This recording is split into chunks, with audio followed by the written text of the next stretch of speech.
Hi, everyone, from me, Brent Graham of goodforthegame.co.za. And yeah, we got a big weekend of rugby to talk about. No rugby championships, but we do have plenty of other action, including the Women's Rugby World Cup. And what I would certainly describe as the biggest game in the South African Women's Springboks history. You can join the battle against the bookmakers. Subscribe to my free weekly newsletter. There's a link in the description box below. Right, let's see who's joined us in the studio so far. He was in Brighton early. I mean, last week we couldn't find him. This week, I came on at about 10 to 9, and I see Oracle's already in the studio. He's eager. He's ready to rumble. Oracle, welcome back, my man. How was your week, and are you looking forward to the weekend? Yeah, it was good, Brent. It started with an absolute bang, calling Boerland on the board. But then it went south for a bit, and yeah, it was okay in the end. I ended up on a small loss, but nothing to write home about. It didn't...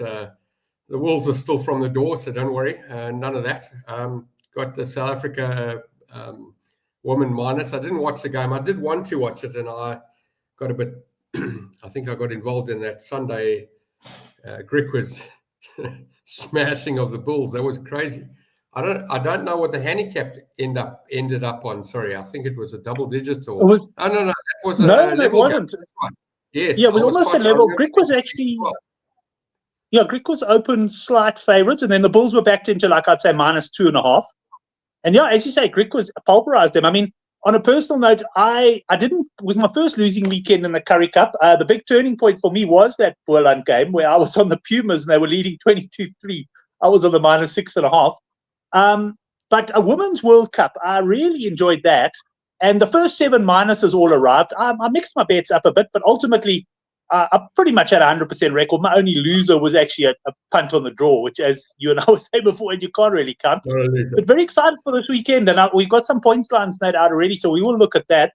I'm just keeping an eye on the actual studio. I haven't seen Nathan. He's going to join us to chat about NPC. So before we get into the NPC, then, Gav, let's talk a little bit about the Rugby Championship last weekend. As I bring you in there, I will tell you that we do have handicaps for next week. We've got the box for New Zealand, or New Zealand be the box, of course. Don't tell me. I haven't seen. Okay, I'm not going to tell you the handicap. You haven't seen them. Comments first, though. So I watch that breakdown show from time to time. I'm not a regular viewer. I'm not a subscriber. I don't watch every week. And after this weekend, I decided to look them up on YouTube and have a look. I don't know if you've seen that. How's it, Shane? And apparently you didn't pay for the shirt. I worked for Hollywood and they wanted 400 Rand for that, which is about 20 euros, I think. Wasn't worth it for me, so I didn't pay. So I don't have a Brentford shirt. Anyway, moving on. So I watched Justin Marshall, and I'm a Justin Marshall fan. I think I wasn't much of a fan when he played rugby, but I certainly enjoy his analysis and his take on the game. The other guy to the right of him, Mills Mully, announcing it right now that we've got Mossman on the screen. I enjoy him. He's left out quite a lot. They almost go to him when they've got nothing else to say, or no one's got a comment, and they go, let's hear what Mills has to say. And he cracks me up. I enjoy him. He analyzes the game very well, and he's got some good comments. And what I did enjoy about, I hadn't seen 2 weeks ago's show until today. So I watched it, and this is after the Australians had beaten us, and they had beaten ask for I didn't pay anything. He must ask for a refund. You're right. I didn't watch the week before we played Australia. I should actually look that up. But that was. The short bald guy on the left, the girl, she's okay. I remember Lady Rugger. When Lady Rugger came out, that girl was also out. Christy, somebody Christy. She's okay. She's not too bad. She knows her rugby. Anyway, they kept going and they asking. And they were like, New Zealand's found it. It's wonderful. And what a wonderful Australian comeback. No, never mind comeback. What an Australian win. And they're scrolling it across the screen at the bottom. 62 years, first time in 62 years, whatever it was. And then it's funny because I'm watching it 20 minutes later or half an hour later, and I'm watching the next week, and it's, what happened? South Africa won. Australia weren't that bad. what happened to New Zealand? And then they have this poll on the bottom. Is it tactics? Is it discipline? Discipline smashed them out the park from a stats perspective. Most of the viewers, I don't know if these people are double counting or I've never voted any of those things, but it was very interesting to me how you have to do it the way I did it though. You've got to watch the one show and watch the other one straight away. Because if you've got a week in between, you forget what they said last week and whatever. But I do enjoy those breakdown guys, and I certainly enjoy Marshall, and I definitely I love Mills. So yeah, it was very good. And it's interesting. They also pointed out what I thought when I saw the table. I don't think, I mean, I'm obviously subject to correction here. I don't think we've ever seen, after 2 rounds, everybody has a win. I don't think I've seen that before. It may have happened. I don't remember it. And I think it's fantastic that we've got this situation. And a couple of weeks ago, I said the value was with New Zealand at almost 9 to 10, 8 to 10, whatever it was. And I'm going to tell you, the value is not with New Zealand anymore. So when we talk about outright betting, I'll say what I have to say. Hello, Mossman. All right. Sorry, well, on that note, I was going to say, grabbed your... poor old Nathan's been in the studio for 5 minutes already, but he's yet to get a word in. Neither have I, Nathan, so don't feel too bad, mate. That's my fault for turning up late. You've got to get in first with the Oracles here so I can bring you on straight away.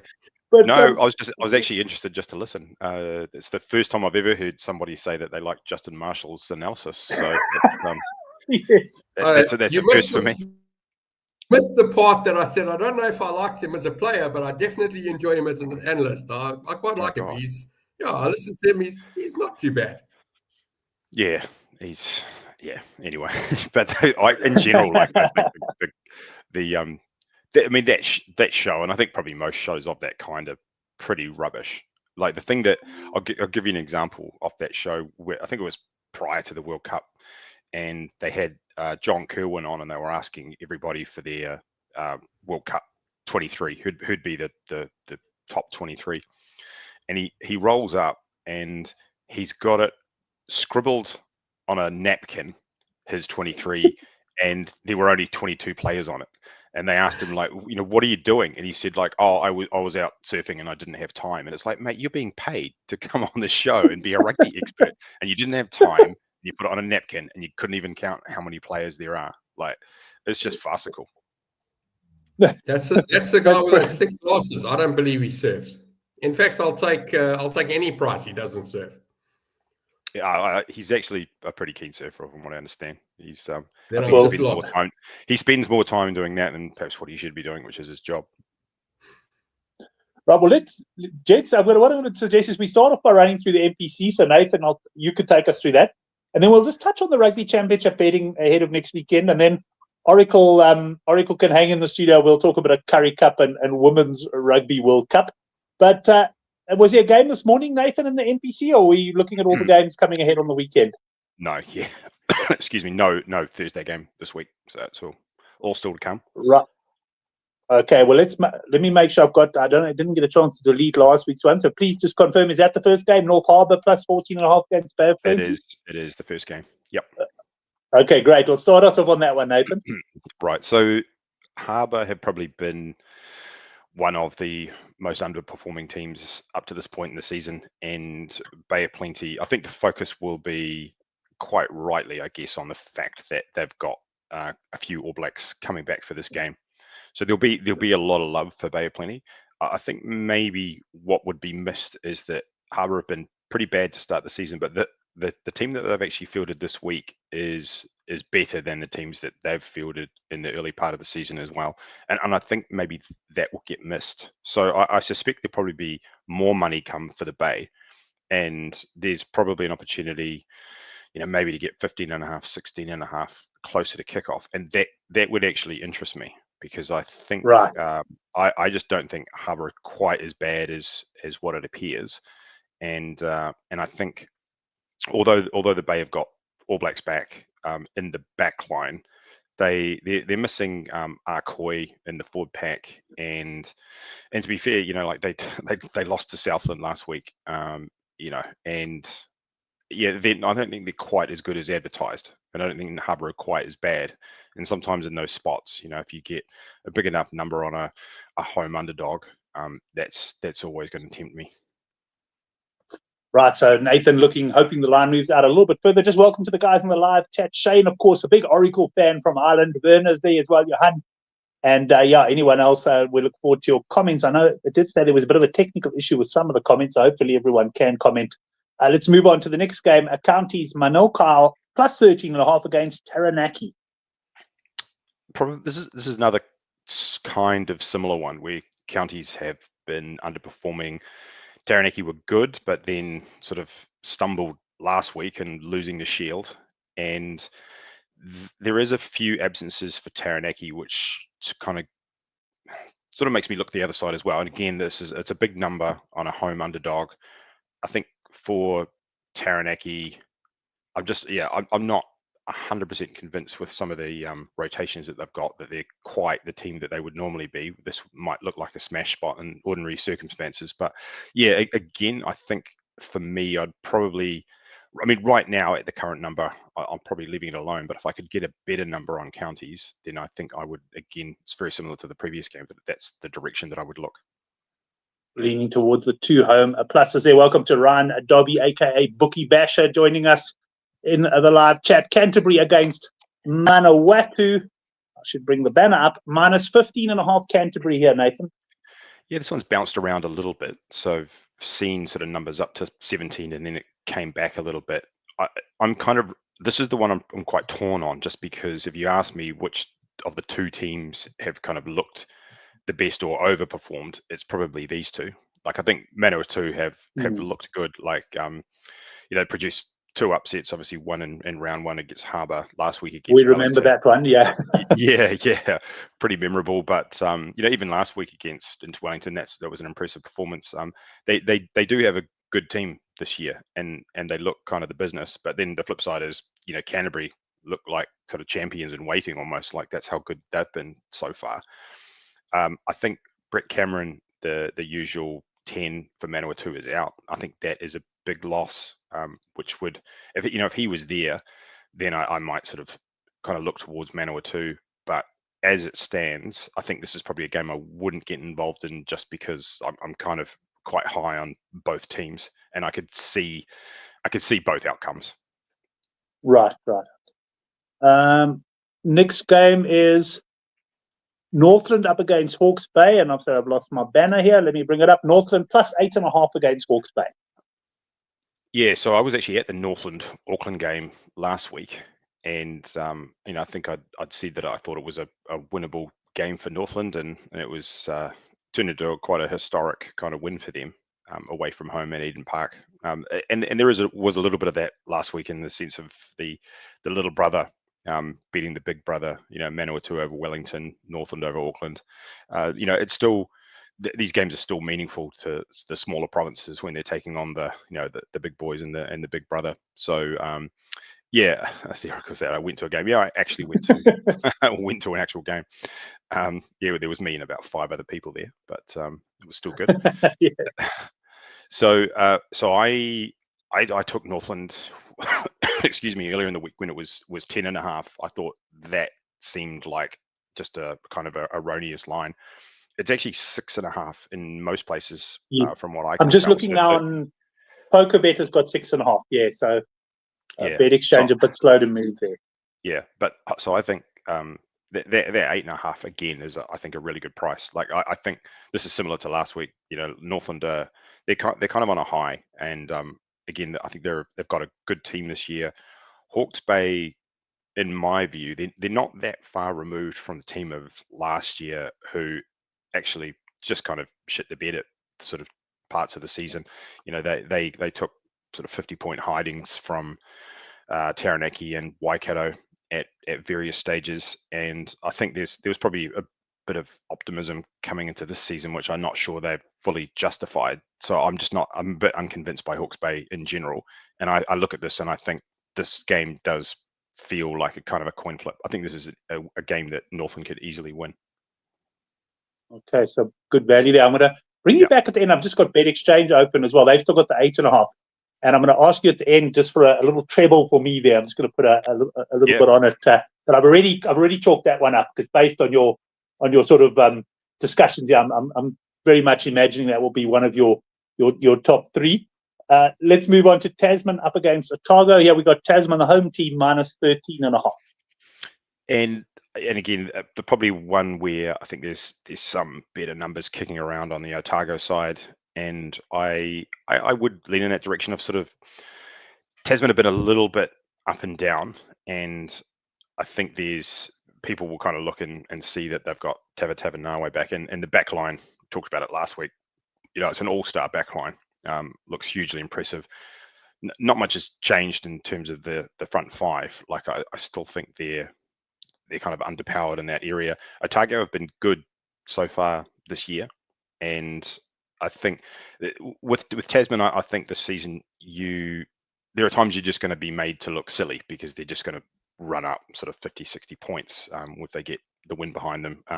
Last week was a good example of that. Like they went out to 31-0 against North Harbour to start that game, and it was kind of all over from that point. But it didn't. It actually finished, kind of in the 20s. So there was a comeback from Harbour. So yeah, I think if Otago can start okay, I think they can hang with them. And I think, as I said, that 14.5 is a number kicking around, and at that number, I'd kind of fancy Otago. I think they've been better this year and can kind of stay in the fight.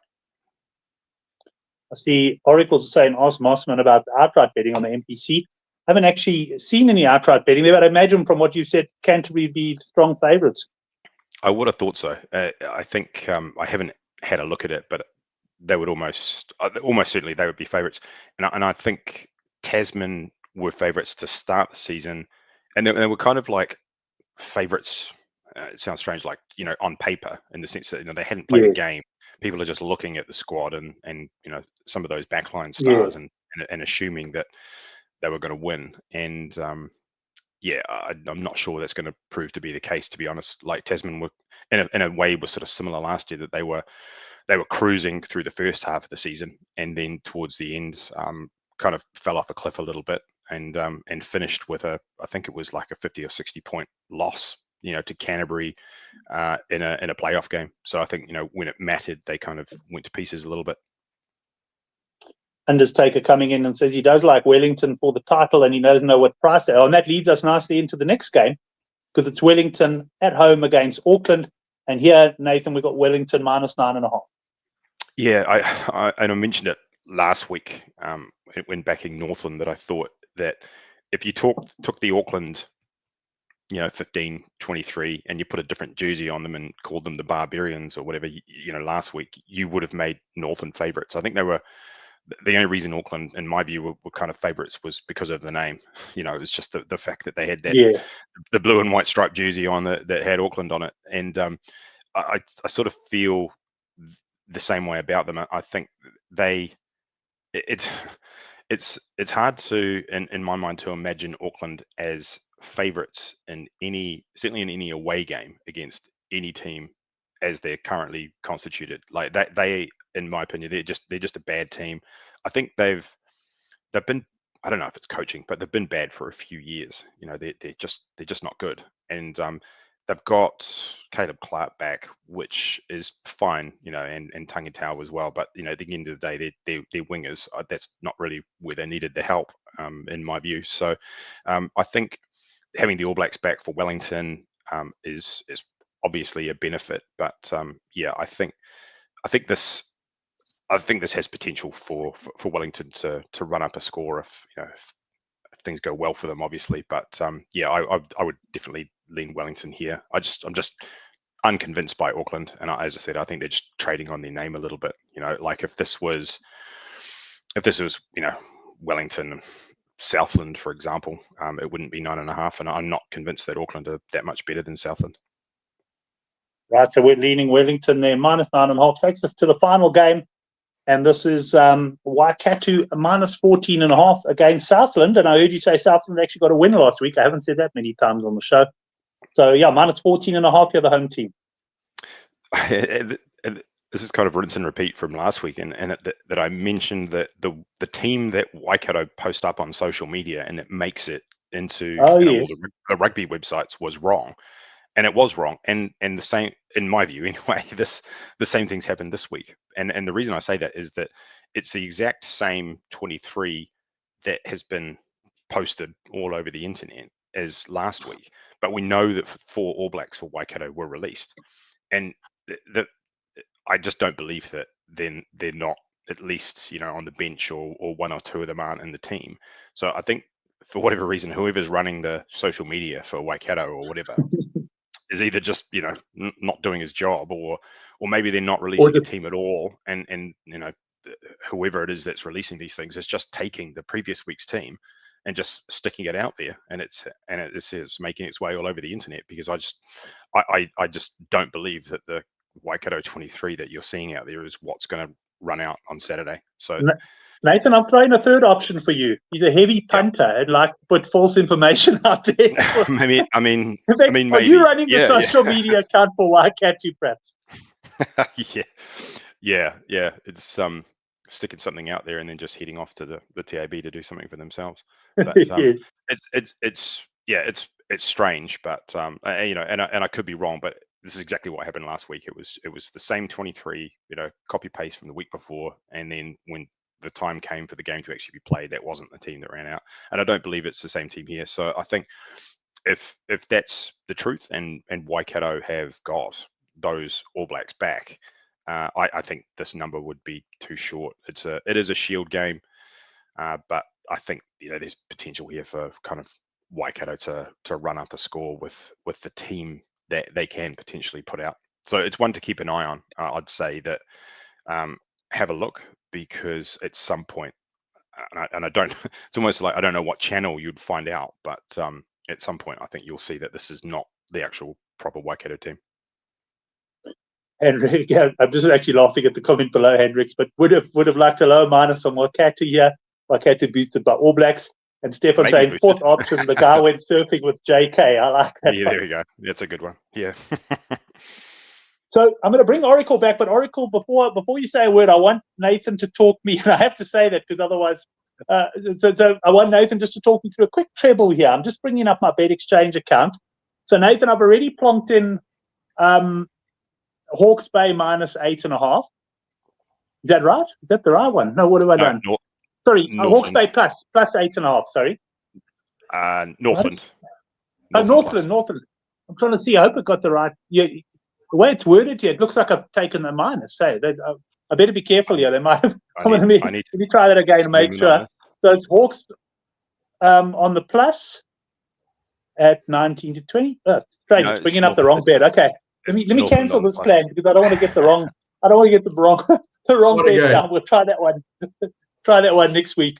But I guess if you had to pick three strongest fancies there on the NPC, where would I go? So Northland definitely, probably Otago on the plus, and maybe. I just realized it's me stuffing around. Sorry, guys. I don't know why. For some reason, I was thinking of the plus. So sorry, Bet Exchange. I was stuffing that around. What was the second one you said there, Nathan? I think Otago plus. Otago plus, and give me a third one for a little treble. And maybe Wellington on the minus. Wellington on the minus. Let's see. That comes to 5.78 to 1. I'll stick 500 on that one to win. Well, it'll be a profit of 3,493 there. Okay, my bet is down, and now we can welcome Oracle back. Oracle, you got any questions for Gavin Bull and Cohen coming onto the screen? Says, I understand. You got any questions for Nathan before we touch on a little bit of Rugby Championship? I've got to say, first of all, I'm going to take that as a compliment. So I'm going to go, what did that I do? We're not worthy. Henrik, you're a far better punter than me. I'll take the compliment. If it wasn't, I apologize, but I think it was. I will take it. And seriously, let's get together and have a beer. But anyway, I did find Boyland, and I'm chuckling because they 7-2 and they were 66 to 1. I mean, I think that's thousands to 1 in reduction in price. I mean, if something's 66 Rand and it's 3 Rand 50 now, I think you've got a bit of a discount. You'd have to worry about which importer got it from China, but China's not involved here. This is 100% bad bookmaking and not knowing what's going on here. And sorry, before you speak, Brent, thank you, Henrik. This is going to be a home semi-final to Boland. Not sure who they're going to play yet. I haven't quite looked at the log yet, but I'm pretty sure the final's in Boland, and I'm going to say they win this thing. And if you've got some loose Rand lying around, you won't be penalized socially from me for having a punt on Boland. They were 66 to 1, not joking, 3 weeks ago. There you go, even 50 to 1 got Blake. Anything over 25 to 1 was value. They're 7-2 at the moment. And trust me, they'll be in the final. Where do you see a price for them as a matter of interest, Gab? To win that final game. Gab, where did you get betting? Because I haven't seen outright betting. Where did you see it? There, they're just showing us on the screen. Oh, I saw earlier. I looked somewhere. They were 7-2. And okay. No, that sounds about right. 4 to 1 and 5 to 1 if you're lucky, but 7-2 is overpriced. They should be, seriously, they should be 15 to 10. Henrik, you tell me what you think they should be. I'm saying 15 to 10, maybe 12 to 10. Obviously got to win 2 games. What I'm going to suggest is let's talk about. I don't know. Let's talk about the Currie Cup when we talk about the Currie Cup later. Poor old Nathan doesn't follow the Currie Cup. So I was just listening to this. I actually have a question for Nathan on that NPC. Price because of China or something, and I was wondering if was there a tariff put on by Trump or something? Is that what's happening? Yeah, Trump's trying to screw South Africa, but don't worry, we're with the Chinese. We're going with them like you guys are. Right. NPC outright betting. So Currie Cup, I've priced up as a bookmaker for many years, and I didn't wait for other bookmakers to come out. I made a price. You've only got one bookmaker in New Zealand, Tab New Zealand. Is that correct? Or I know you're allowed to bet with Australian bookmakers. We were. Not anymore. You were, yeah. You were, okay. Oh, why don't you give us a 30-second story on how that works? Because I would battle to believe that I have to go to one person for one price. I've grown up in this country where we got freedom of choice. You can go and take any price you like, and you can have a bet. We're not allowed to bet overseas, but we're allowed to bet here in South Africa with anyone. And I think at my last count, there were 55 online bookmakers in South Africa, all registered, all accredited, all licensed. How do you live in a country where you're only allowed to bet at one place? And it's not a sarcasm or whatever. It's more about explain that to me, I think. I mean, for a start, it's a recent thing. So it was a recent law change. Up until that point, you could kind of bet almost anywhere. You could probably open hundreds of accounts around the world.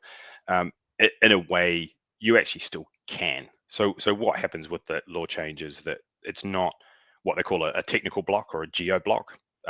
You can still get to a lot of those sites, but what's happened is that the government has written to Bet365, for example, and said you are no longer under the law allowed to have New Zealanders as customers, and they've abided by that law because they're obviously big names and legit and play by the rules kind of thing. And so if you went to Bet365 now, it would just say you actually just can't see their sports product.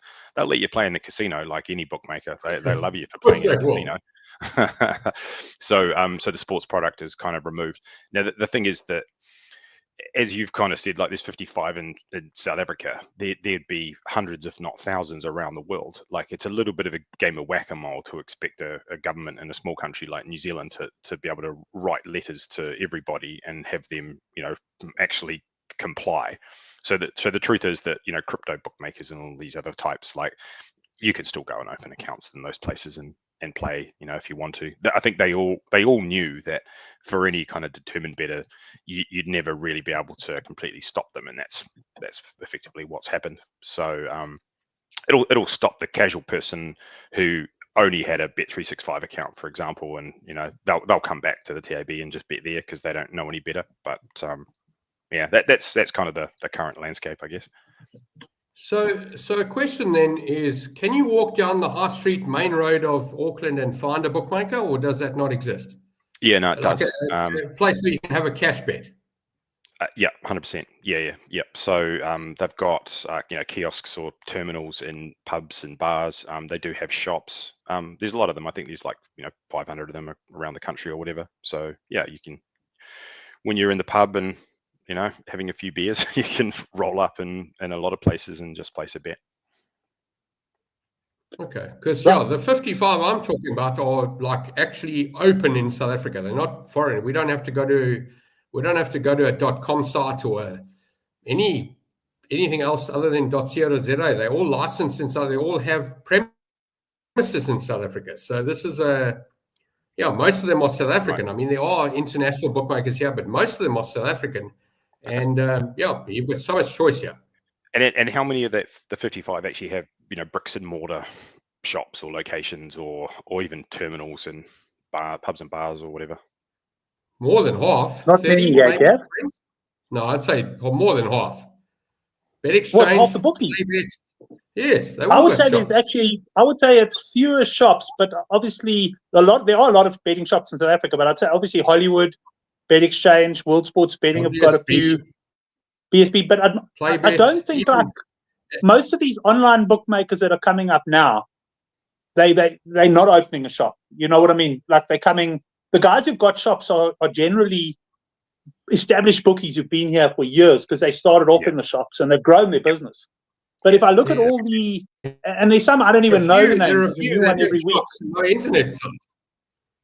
Oh really? Yeah. I probably haven't come across those, but I would say the majority of them, majority of the new ones now don't have shops.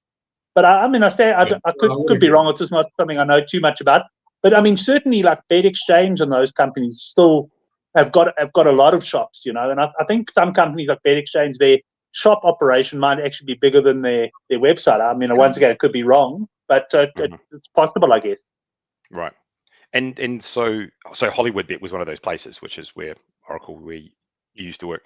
So were you like across the operation of those? I mean, so when we say shops, did you have to bet over the counter, or do they have machines? Yeah. So Henrik's a good example. Sorry, Henrik, I'm possibly burning you. I'm trying not to, but I did say to Henrik, and I've said to many other South Africans, if you want to get R500,000 rand, which is, I don't know, 50,000 of your dollars, you want to get 50,000 of your dollars on a horse or on a game, all you got to do is get in a bucky, a little utility or whatever. I don't know what you call those pickup trucks in New Zealand. We call it buckies. Yeah. Get in a bucky, chuck a couple of oaks at the back, give them some cash, and literally drive down in Durban, Joburg, or Cape Town. And you can go in 8 hours, you could probably visit 40 bookmakers, jump the oak off, let them go in with cash. And most of them have got a 5,000 Rand limit. So 500 of your dollars, you go and give me, I want to win 4,900. Just like The Sopranos and that woman who went to the bank and did the 9,900. Listen, seriously, you want to get R500,000 on a rugby game in South Africa, you can do it in probably a couple of hours with a few guys and a couple of buckies, and you've got your money on. And nobody knows at head office. I remember sitting at the rugby desk 2013, so 12 years ago, and suddenly we had 300,000 Rand on a Sharks game. I can't remember that was. It was a couple of 100,000. So divide that by 10 for your money.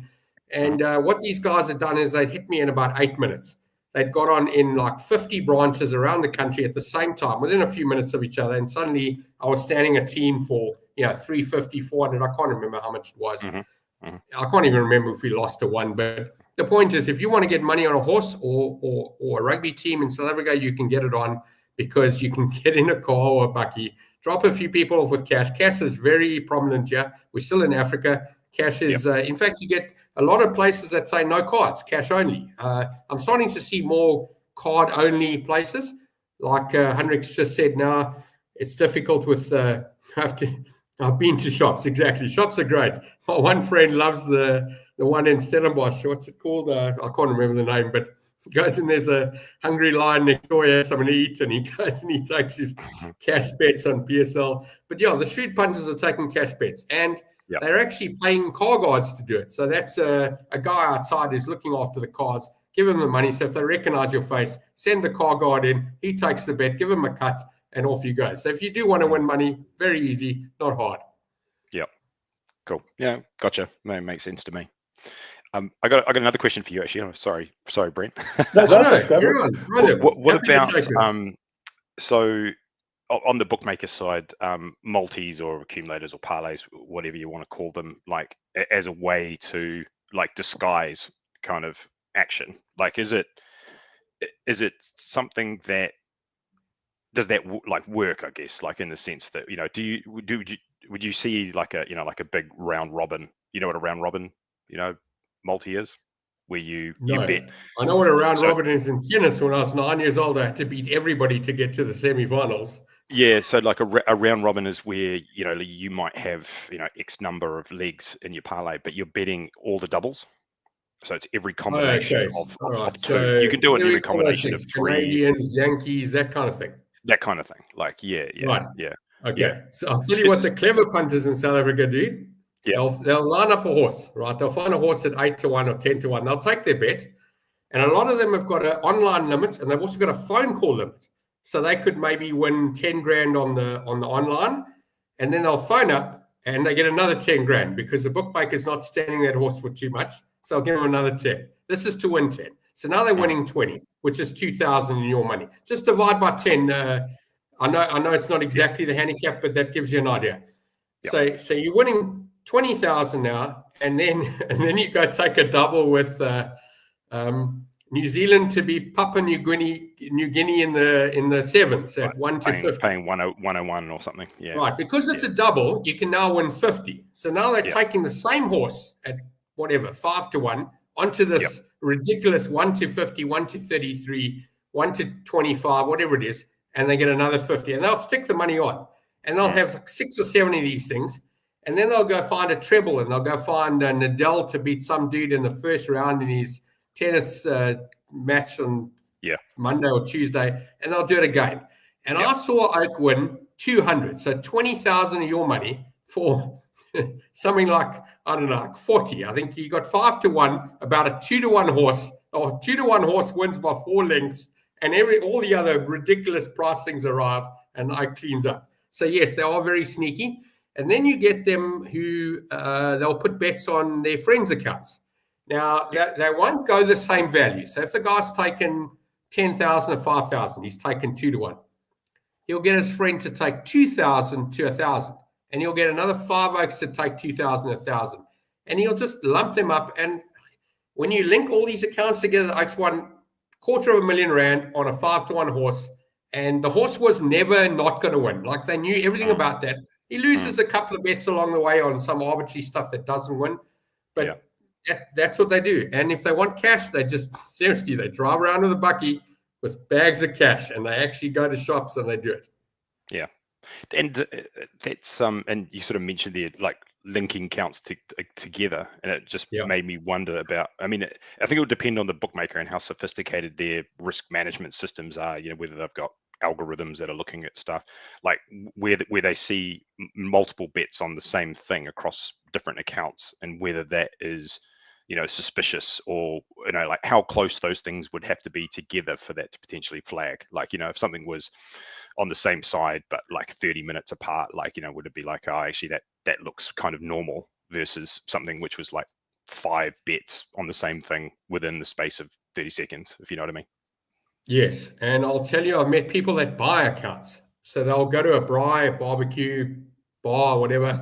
They'll meet you. Say, hey, Nathan, you like the game? They say, oh, you don't know really much. Have you got a betting account, Nathan? No, I don't. Well, yes, $2,000. Open a betting account for me, because most of these bookmakers will allow you to win 50, maybe 100 before they stop you. So the Oaks will spend 5, 10, 15, 20 grand buying an account. They'll burn you up. So you'll never have an account again. But you're not a punter, so it doesn't matter. As long as you're a human and you've got an ID and you can go and collect the money, they'll pay you. Yep. So they'll burn accounts, no problem. They don't care. They don't care about the algorithms. I'm laughing because I laughed when I first saw this. Even though I live in South Africa and I've lived in Mozambique and I've lived rural in South Africa, this still made me laugh. So we do a thing called FICA, which is the equivalent of KYC that the Europeans use. So you have to prove your address. And I saw this one day. Guy came to me and he says, ID's not clear. I said, it looks like I can sort of make a face out here. He says, yeah, but he's a bit worried about the address. It said, third blue house on the slope next to the two big trees. And it was signed by the community leader. And I'm not joking, Nathan. That is accepted. In South Africa, awesome. that is proof of address. And as soon as I saw that, I thought, wow, these guys can do whatever they like. That's brilliant. Yeah, I love it. I'm going to take. Jeez, I'm going sorry, proper Gav. rural in the next couple of months. I'm going to take some photos and I'm going to show you what I'm talking about. I'll Yeah, try for to sure. find the third blue house next to the two green trees. Gav, Good. quickly to move Oh, on sorry, to one more rugby question on champ. Rugby Yes, Championship. So after South Africa lost last week and New Zealand won, and after this week when it obviously got reversed, I'm asking a very general question here. What was the man of the street comment? Like, what did your mates say? What did you hear at the water cooler? What did you hear at the pub? Whatever. What's the sentiment after the switch from the 2 weeks? Yeah, I think it depends. Yeah, I don't know about the man on the street too much. I'm just thinking about. I mean, people like they become a little bit desensitized to losing, like just because it's happened like a lot more frequently in recent times than it ever did in the past. Like there was a time when like every All Black loss was a disaster because it very rarely happened. You know, like now it's almost like half joking where they'll say like, oh, this is a historic loss to Argentina away, and it's kind of like, well, we've actually lost them twice in the last few years anyway. It doesn't matter where it is. So are people starting to accept it? Oh, I wouldn't say. I mean, they're more accepting of it, I guess. Like, but yeah, for The thing sure. is, Like, I mean, they kind of have to in a way. I mean, I see a lot of it on social media and South Africa as well. People almost used to think you had almost like a right to win just by rocking up against certain teams. But the reality is World Rugby at the moment, and from the days of a dominant team, and I'm not saying a team that doesn't have a great season here or there and that sort of stuff, but the days of teams going 17, 18 matches in a row, victories and that, I think are gone unless you start playing some really weak opposition in between. I mean, if you're going to play the Italys and the Georgias in your mid-season. But the reality is you're always going to have the Rugby Championship if you're you've got the Six Nations if you're there. I just think World Rugby has become so tight. And I think a lot of people who were, let's say, my generation, Gavin, your generation, you were used to seeing a dominant New Zealand team and that. I don't even know how old Nathan is. I'm going to believe we're the same. Yeah. But you've got to get your head around the fact that it's just a shift. But the reality is you can be the number one team in the world and lose 3 matches in the year, or whatever it is, because it is that competitive now. I mean, Argentina used to be, no one lost to Argentina. And now, I mean, Argentina can beat New Zealand in their own backyard. And I guarantee you that means they can beat any team in the world in their own backyard on their day, So it's amazing how it's changed. And yeah, it's just, I mean, the next World Cup's going to be incredibly tight. I mean, South Africa won all their games by 1 point. It's going to be something similar, I reckon, the next World Cup as well. Yeah, I mean, it's good. It's ultimately it's good for World Rugby to have a competitive environment. I mean, there were times when the All Blacks would go on the northern tours, and it was just a bit of a procession. Like it was kind of by how much you'd win by, not whether you'd win. And now, you look at it feels like a bit of a gauntlet that if you have to play, England, Ireland, France, you're thinking, well, we're not going to be able to win all 3 of those games. Like it would be, it would be an achievement to actually do that. Once upon a time, it actually wouldn't. So, I think all of that is true. So people they understand. I think that's kind of the reality. I think people were, I think people were also, they did, like as you talked about, Oracle, that they did focus on the discipline, and how difficult it is to win if you do get 3 yellow cards, and I think the questions were about the leadership, and they were saying like, they're kind of asking, is Scott Barrett the right man to be captain, and these sort of things. So like, that was kind of the sentiment behind it, really. I saw a stat, Mossman, that they said this is the first time New Zealand had got 3 yellow cards since 2005, 2006, something like that, like a long time ago. Is that true? If somebody had asked me, I wouldn't have answered that question. I wouldn't have known. Well, I think if you talk to opposition fans, they would have said that Richie McCaw should have got 3 yellow cards every game. So depending on who you talk to. Yeah, the other stat they were talking about was they'd missed 40 tackles, and that's the most they've ever missed in also, again, 15, 20 years. And I watched a little bit of that game. I didn't watch it live. I watched it in the morning on Sunday. They looked lethargic, I suppose, from what I saw, and I didn't see the whole game.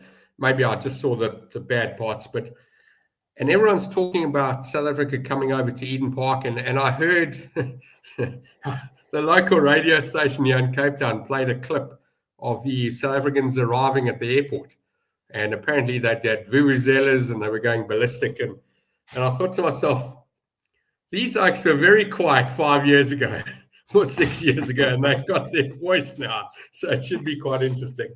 Yeah. Gav, I'm gonna stop you there. I've actually got to do my provisional tax tonight. At this rate, I'm gonna have SARS on my back if I don't move the show along.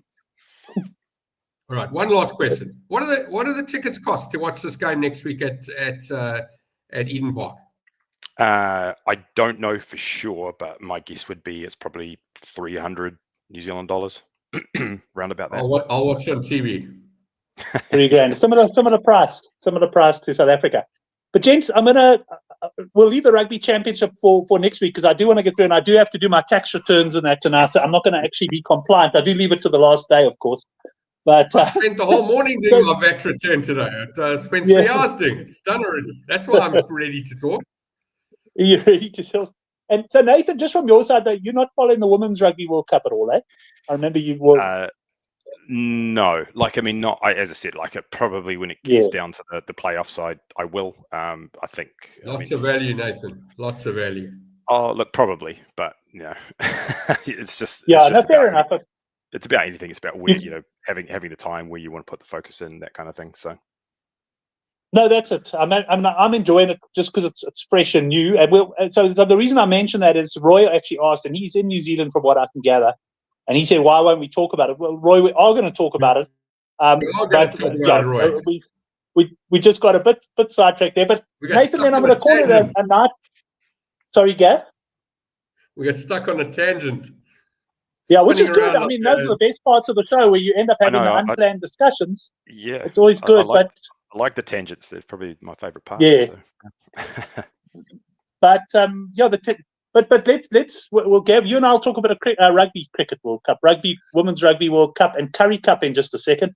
But Nathan, lucky to have you on, man, and hopefully you're free to join us for next week for the big one, Eden Park. One. Yeah, it's going to be huge. Excellent.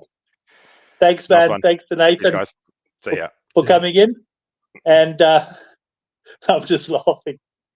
Sorry, Brent. I know. I just talk for 48. ages. No. Give me a read. Are good. It just happens tonight. I've actually got a hell of a lot of stuff to do. So let's move on though, because I do want to talk. I'll be looking forward to chatting about Currie Cup, and we'll move on to that right away. I'm going to bring the first handicap up. I actually capped this game slightly higher, Cheetahs, but I'm very much hoping Griquas can win it because I'm an outright bet on them. Cheetahs -5.5 against Griquas. What are you going to tell us here? I can't remember the guy's name. He was going to make us some shirts. He's in my phone somewhere, and I do apologize. I have forgotten your name because I haven't spoken to you for a while. I got the wrong favorite here, Brent. I'm sorry. Griquas are going to win this game, and they're going to win it comfortably. This Cheetahs were very lucky to beat the Lions last. I punted the Lions and I lost, and I'm happy to say I lost. I went the right way but lost. For me, the Cheetahs were very lucky. I think the Griquas have got their number. It's 158 or 160. I can't remember. 160 Ks. This is a bus trip. They go for breakfast. They get on there. They probably leave on Thursday. They're probably already there. I like Griquas here. I think this Currie Cup has turned into an opportunity for the smaller unions to take the win, the W, as they say. And I think that's what we're going to see for a couple of years now. And I like Griquas for you. I was expecting to see Griquas -3 or 4. I can't believe they've got the wrong favorite here. Simple as that. Just punt the Griquas, race over. -5.5, you probably get, 16, 15, 16, 17 to 10, maybe 18 to 10 if you're lucky. Take them on the board. 21 to 10, 21 to 10 at Bet Exchange. You can get over 2 to 1 on Griquas. 2 to 1, get on. It's this, that's a very big price about something that should be closer to even money, if not 6 or 7 or 8 to 10. All right. But now we don't have caps on these games, Gav. So let's do what we did last week. I'm going to get your cap first. I'm going to cap mine at the start of the week. Sorry. So I'm quite excited we don't have one. I might have gone -8 Griquas in the last one had I not seen the handicap. In this particular fixture, sorry, are they playing at Ellis Park, Brett? Do you know that? Because if they're playing at that Midrand little school they did a year or two ago, I think this is probably a small stadium event after neither of them have pulled a crowd bigger than 5,000 or 6,000. I think the right thing for them to do is to go rural or small town. Yeah, I don't know the answer to that. I haven't really looked because the betting hasn't been out. I haven't looked at it carefully. What I can tell you is, yes, you've got more chance of keeping your cell phone then as well.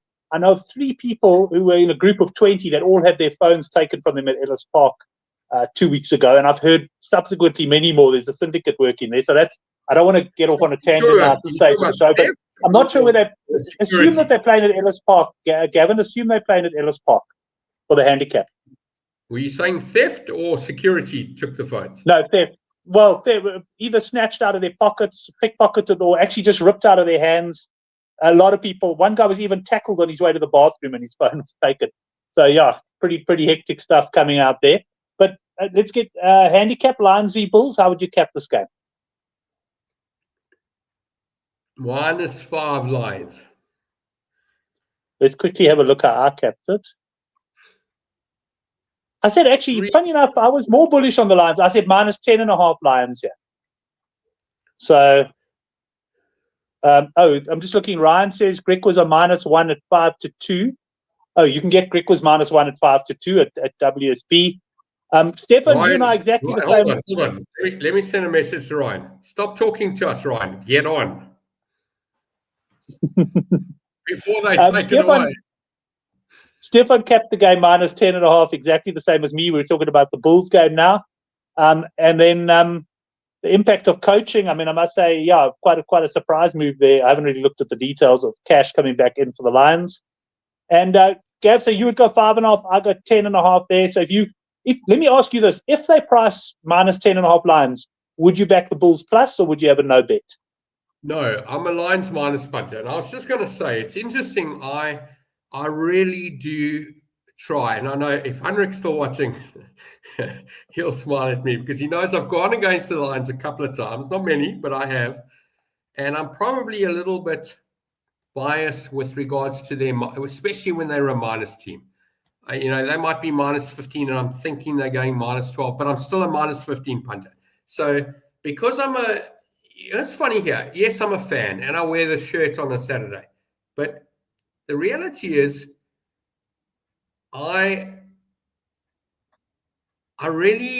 watch more of the games, so I probably know a little bit more about the Lions, and I know when they not a good punt, and I've got it right a few times. I've had no bet, or I've got it right a few times where I've gone against them. In fact, I'd like to say when I've gone against them, my strike rate's probably 80-90%. Like I've done very well going against them. I really read that they haven't got it right. But this Bulls team is rubbish. I'm sorry. I'm sorry for all my Bulls fans out there. And if you're honest about yourself, you'll look in the mirror and you'll look at this channel and you'll see my eyes and you'll go, you're right. They're rubbish. Because the Bulls are rubbish this year. Somebody put up earlier, I think it was Johan, I can't remember, 7 or 10. Remember, we spoke about that. There were 7 or 10 to win the tournament, and they'd already played a game. This is betting on what happened last year or the year before, even 5 years ago. I don't know. But Bulls fans can't be happy. And they're showing it with their feet. They're not going to the stadium. and the Lions as well. And never mind the phone snatching. It's a horrible place to go unless you're going there to watch a New Zealand or Australia or England or France or Argentina game. One of the big ones. You're not going to make the trip to Ellis Park. I've said it many times. Get a smaller stadium somewhere else. People go. But yeah, I'd like to say I read the Lions pretty well. And there must be some statistician out there that's watched me calling my handicaps or my bets on the Lions games. I'd like to say I'm up. I think they're winning me money. They won me money when I've got them on the plus, or I've got them on the minus, or I'll back the other team. I don't know. But yes, I am a minus punter here. I don't think it's by much, though. They probably win by 12, 15, 18. If they win by more than 20, I'll be surprised. It's between 10 and 20. Let's move on. Let's move on to Sharks against Cavaliers. Obviously, Cavaliers, we talked about bias in the Lions game. I'm interested to see what you handicap this game at, Gavin. What do you think my handicap is? Let's go there. I'm going Cavaliers minus. How big is the minus? I'll go Cavaliers minus 14.5. I'll put your handicap at. Am I missing a digit? No. You're certainly in the ballpark. I thought you'd say 10. And I was going to tell you, if I'm a bookmaker, right, and I've been one, and I want to attract Sharks money, how high do I need to go before I get the Sharks plus punters and I still win the bet because Cavaliers win the minus? I think Cavaliers will win this game by 20 plus, so 20 or more. But to attract the Sharks money, I can't go 20. If I go 25, I'm going to get all the Sharks money. I don't want it. I'm thinking maybe 15, 16 is the right number to just enough to attract Sharks money, but still beat them. So I would open up at 15 here, and I'd watch my first couple of punters. The Oaks will come in quickly, likes 100. He'll come in, he'll show me which direction he likes. I have respect for the good punters in South Africa, and I'll move my handicap accordingly. But I'd like to say I open here 16, 17, 18, somewhere around there. But I do think 20 or more is right. And I'd be nervous to go plus 20 or plus 19, because if they do win by 19 or 20, I'd do my nuts, because everyone and their brother will be on me. The Joburg bookmakers will open up at 11 or 12. They'll get all the minus money, and I'll get all the plus money, and I'll do my money. So I'm going to say 16 is what the right handicap should be here. But I say Boland win by 20 plus.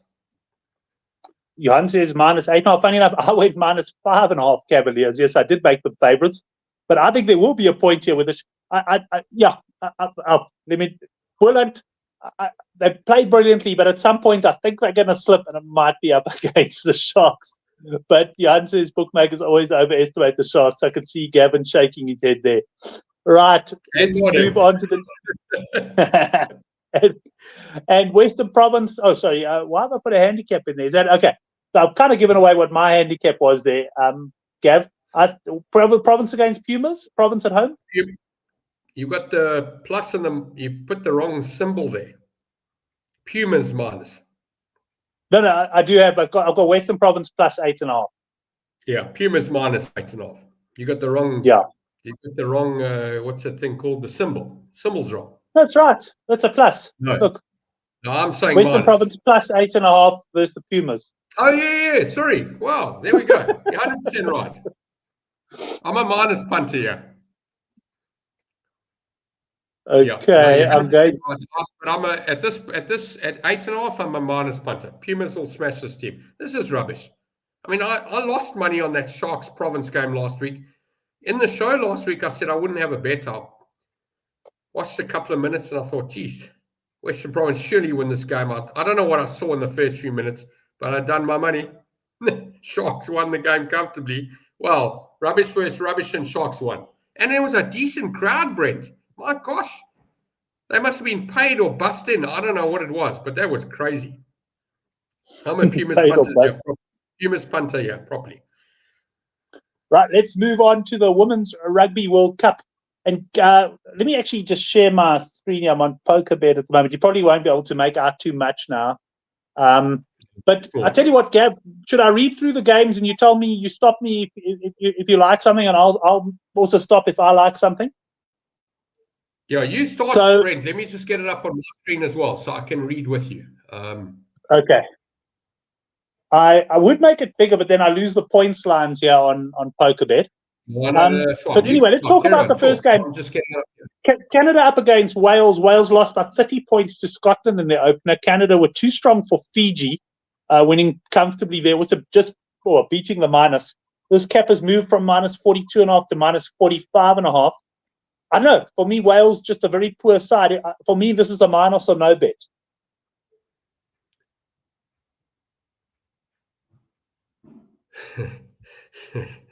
Sorry, I'm chuckling because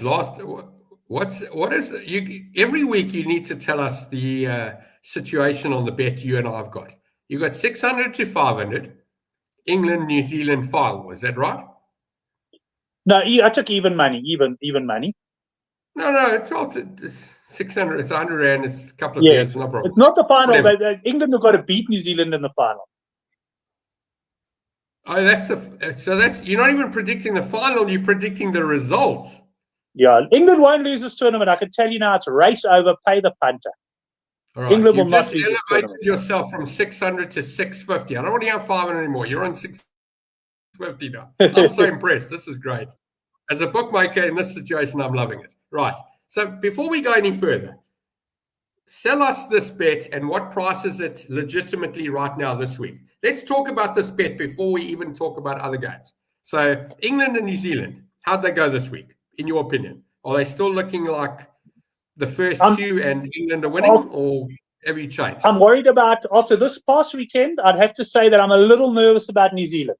England, I've got absolutely no doubt. England, they won't get beaten. But New Zealand, I am a little bit worried about their semi-final against, I think it'll probably be against France. I'm a little bit worried about New Zealand. I think they'll make the final still.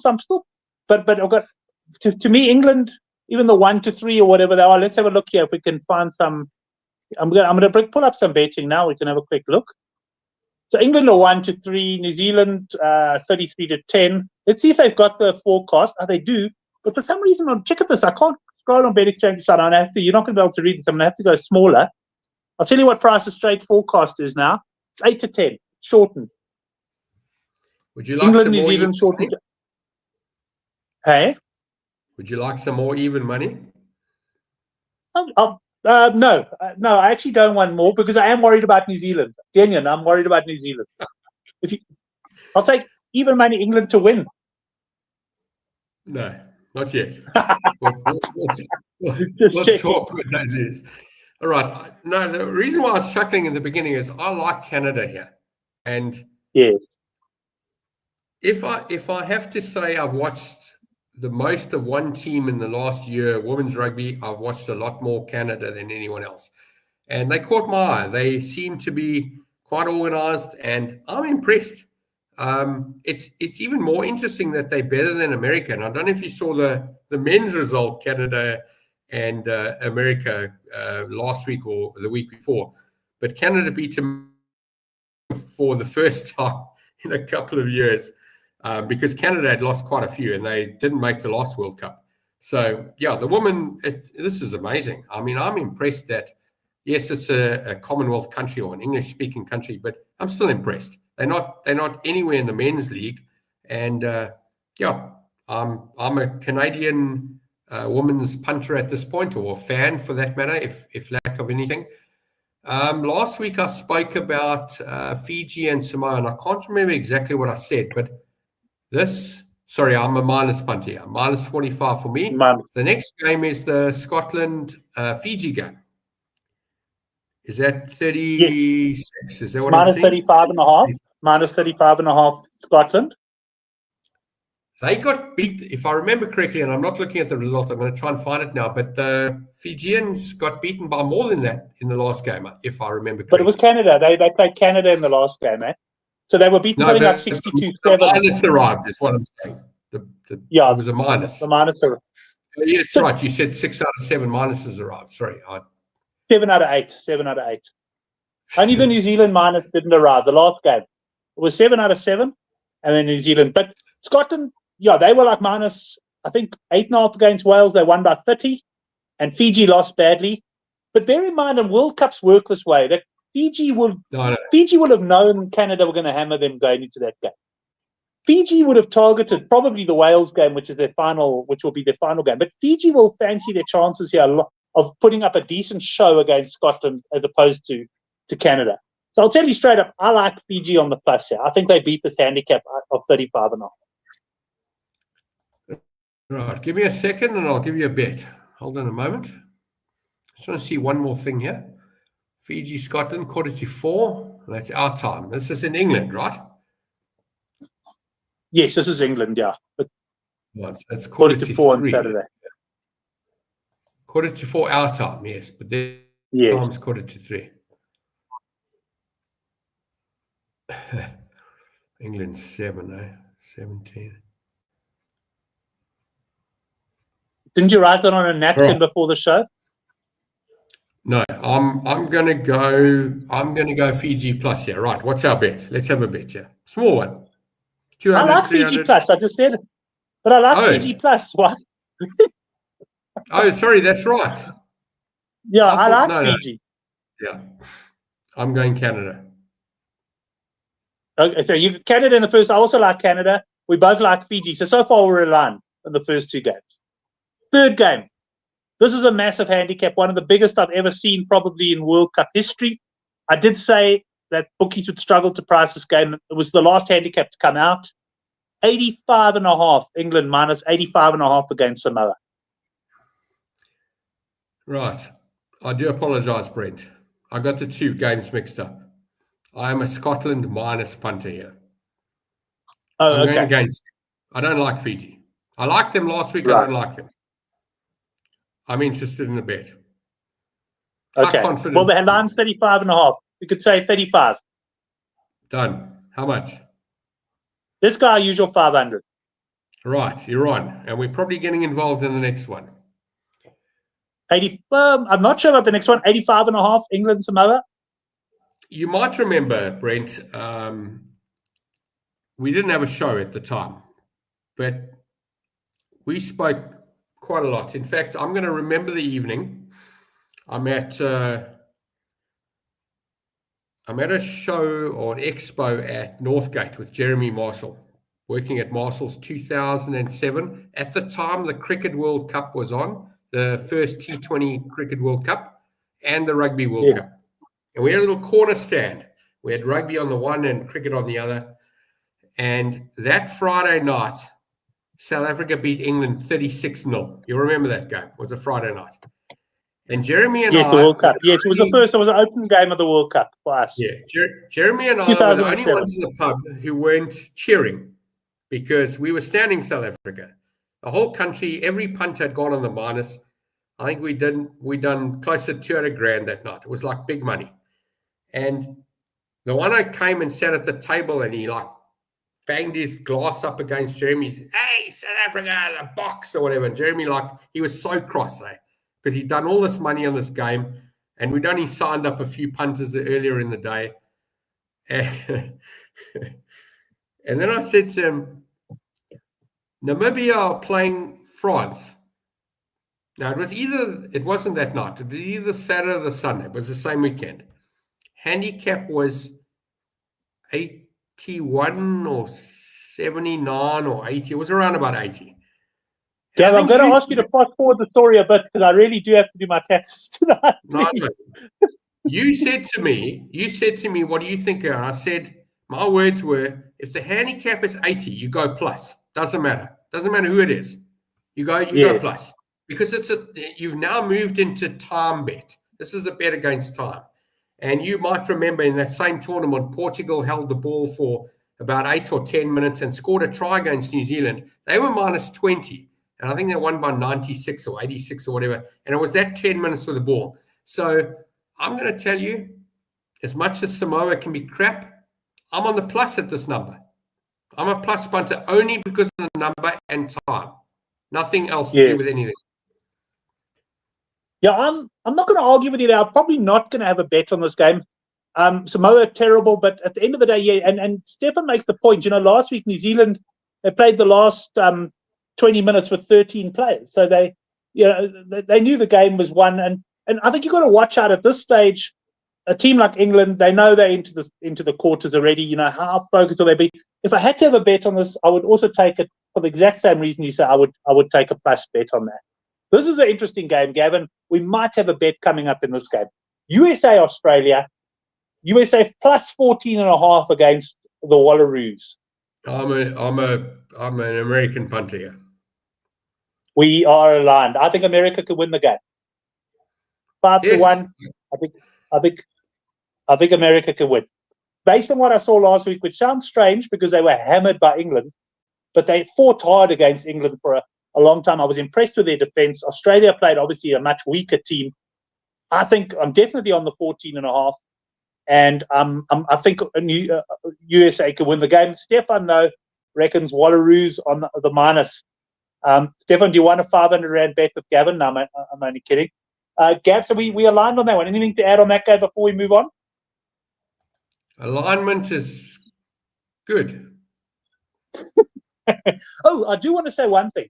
Got a points line in this game of 52.5. This is the sort of game I see being we saw a lot of points last week, but generally from one side. And I think this game, it's so important. The loser of this game is out the tournament effectively. The winner will go to the quarterfinals. I think under 52.5 is the play here. I haven't looked at weather and that yet, but obviously if weather's bad, it only makes under a more attractive play. So I'm going under 52.5 would be my main bet in this game.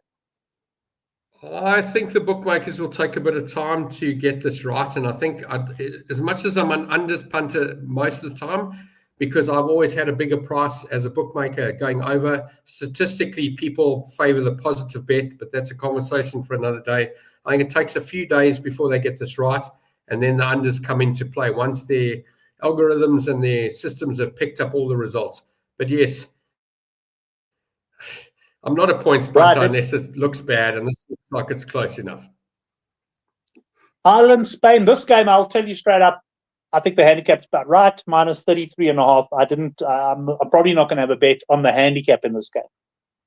I think it's 20 points too wrong. I think the Spanish are a lot closer than what that number suggests. Yeah, I'm at 33. I'm a Spanish punter. Right, then we go to the Black Ferns, New Zealand up against Japan.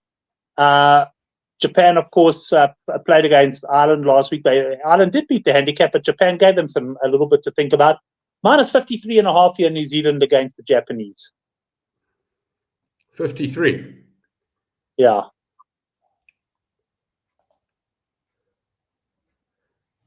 It sounds too much. I don't know. It does sound like a bit. I'm also undecided on this one. Yeah, I'm a plus punter here. I think we're going to have a weekend of pluses here, Brent. I really do. And then the next game, Italy, South Africa. This is a big one. There was a little bit of minus 3.5 Italy in the week. There's definitely been some money for South Africa.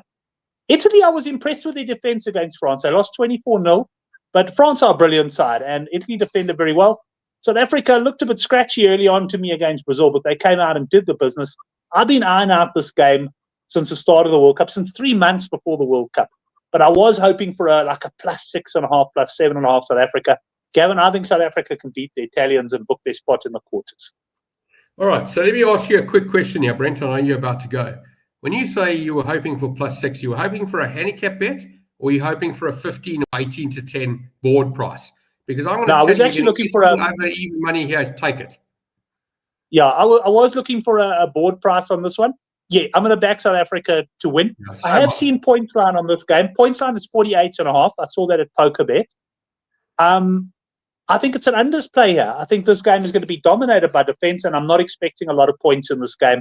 I think we're going to get a 19-17 or something like that in this game. So I'm looking at unders here as well.